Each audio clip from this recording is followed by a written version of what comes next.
Uma nota rápida: a Associação Brasileira de Árbitros de Futebol, a Abrafute, vai apresentar no STJ uma notícia de infração contra Abel Ferreira. Abel Ferreira. O que o Abel falou na coletiva? O Abel não falou nada na coletiva, mas deixando o campo, ele olhou para a câmera e fez assim, ó. Isso é roubar. Disse 2 vezes. Depois na coletiva disse que quem dissesse que ele estava jogando a arbitragem contra o Palmeiras estaria mentindo. Enfim, o Abel reclamou em campo, o auxiliar do Abel disse ao repórter do Sport TV que estava na transmissão que o Palmeiras não tinha culpa pelo que o Grêmio tinha sofrido contra o Corinthians, fazendo claramente uma ligação entre o pênalti não marcado no toque de mão do Yuri Alberto, que a CBF entendeu que tinha ter sido marcado pênalti, no mínimo o VAR deveria ter chamado o árbitro. Então, claramente, dentro de campo, o Palmeiras reclamou da arbitragem, o Abel fez gestos para a câmera explícitos de que isso é roubar e o auxiliar dele reclamou. E aí, PVC, tá dito. Mas quando a associação diz que vai fazer denúncia contra o Abel pelas declarações que ele deu, essa frase está errada. Ele não deu declarações. Nas declarações ele disse que a arbitragem foi hábil.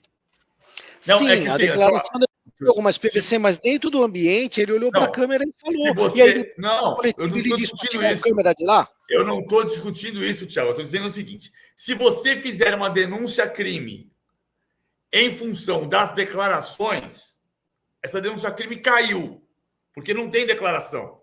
Se você fizer uma denúncia crime com base nos gestos, isso pode ter sentido. Mas com base em declarações, não faz sentido. Porque a nota da associação é de que fará a denúncia ao STJD com base nas declarações do Abel. As declarações não existem. Existem os gestos. E existe a súmula. Mas PVC, mas acompanhado do gesto, ele disse, isso é roubar. Mas isso não é uma declaração. Não, perfeito, mas ele disse em campo. Não foi uma declaração oficial, sentado na sala de imprensa, mas ele disse. Ele disse. O que eu estou dizendo é só uma coisa. Se você quer fazer uma denúncia, você tem que fazer denúncia com base no que houve. O que houve foi uma frase e que não foi uma declaração. É só isso. Okay. Eu não estou dizendo que ele não possa ser nós estamos discutindo o que é uma declaração. Exato. Exatamente. Eu estou discutindo que se você for denunciar o Abel pelas declarações, essa denúncia não existe. Se você for denunciar o Abel pelo que ele falou à beira do campo, pelo que ele gesticulou à beira do campo, essa denúncia existe. Mas o advogado vai ter que fazer a denúncia com base no que houve, não no que não houve. Declaração não houve.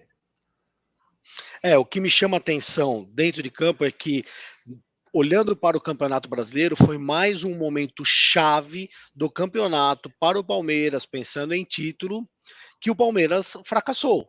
O Palmeiras, momento chave, contra o Botafogo, jogando em casa, ele terminou o primeiro tempo perdendo por 1-0. No segundo tempo, ele tinha três cenários. Um cenário seria virar o jogo e ficar a 2 pontos do Botafogo. Outro cenário seria perder o jogo e ficar a 8 pontos do Botafogo, que foi o que aconteceu. Em outros momentos em que o Botafogo não conseguiu fazer 3 pontos e o Palmeiras poderia encostar, o time também não conseguiu ser eficiente. No empate por 0-0 contra o Corinthians, o Palmeiras optou por não se arriscar. E ontem contra o Grêmio, a conversa foi muito parecida com o jogo depois do Corinthians. O time foi muito eficiente, teve 18 remates a gol, é verdade que só 4 foram para o gol. Ele falou eficiência, ele falou que faltou eficiência. Porque não, perfeito, ele dividiu em 2, PVC, foi eficiente para criar e ineficiente para concluir. Não foi eficaz.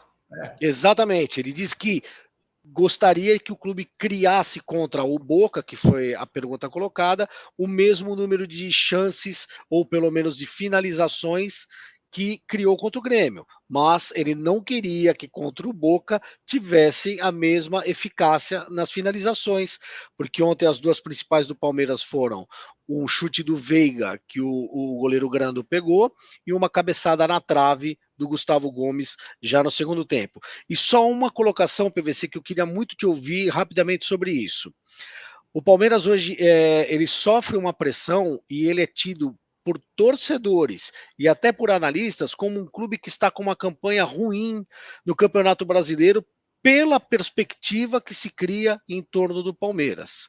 Mas se você parar e olhar apenas os números, isso se concretiza, PVC? É uma campanha ruim? Esse aqui é o 21º Campeonato Brasileiro de pontos corridos. Você tem um tricampeão, né? Então, São Paulo, campeão, 2 vezes defendeu o título e manteve o título. 2 bicampeões. O Cruzeiro de 13 foi bi em 14, o Flamengo de 20 foi bi em 21. Certo? Fora isso, quais times terminaram em segundo lugar o campeonato seguinte a ganhar? 3. Em 21 campeonatos. 2 vezes o Palmeiras foi vice-campeão. O Palmeiras foi vice-campeão de 17 e o Palmeiras é vice-líder hoje. E o Flamengo, campeão de 20 e 21, foi vice em 20, campeão de 19 e 20, foi vice em 21. O Flamengo de 21 fracassou? É exatamente esse o ponto. Você tem 3 vezes que um time campeão foi vice no ano seguinte.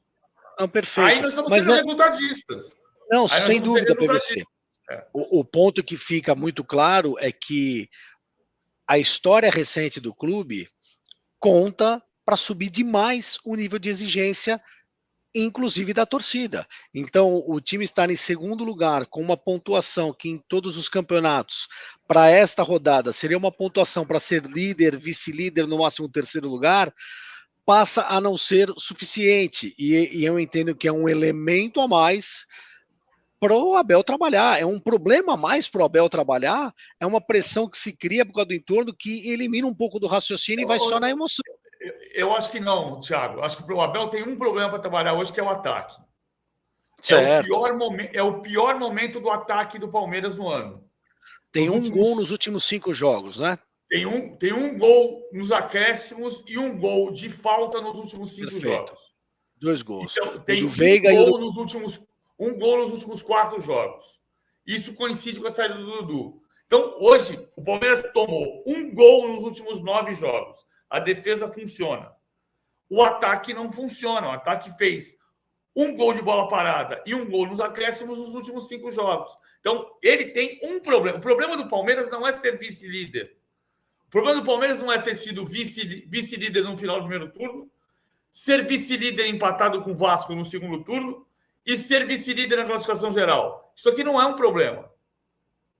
O problema do Palmeiras é que o Palmeiras não está fazendo gol. E quinta-feira tem a Libertadores. Muito trabalho pro Abel nessa semana aí, até quinta-feira.